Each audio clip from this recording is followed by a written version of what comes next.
Welcome to Chillin' 101. We hope this video helps. You start by verifying prerequisites so you don't chase symptoms. Check that your device runs the required OS version and has supported hardware. Apple Intelligence needs recent models. Sign in with the primary Apple ID, confirm two-factor authentication, and ensure iCloud Sync is active. Once done, verify your network, a stable 5 Mbps or higher connection, and correct region settings. Make these checks now. They remove common blocks and let you proceed to configuration steps without wasting time. Now you configure app-level permissions and system settings that Apple Intelligence requires. Go to Settings and find Apple Intelligence or Siri and search. Enable the feature and then grant access to contacts, mail, Safari history, and other data sources so the model can personalize results. Make sure on-device processing is allowed if offered.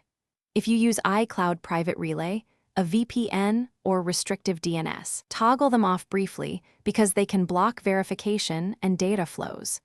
After enabling, restart the device to apply changes. Finish by validating the feature and addressing residual issues. Restart your device, then sign out and back into your Apple ID to refresh entitlements.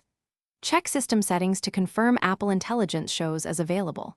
If it still isn't, update the OS and all system apps, then reset network settings to clear corrupt caches.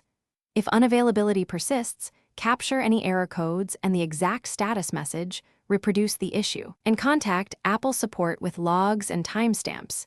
This speeds resolution and escalates potential.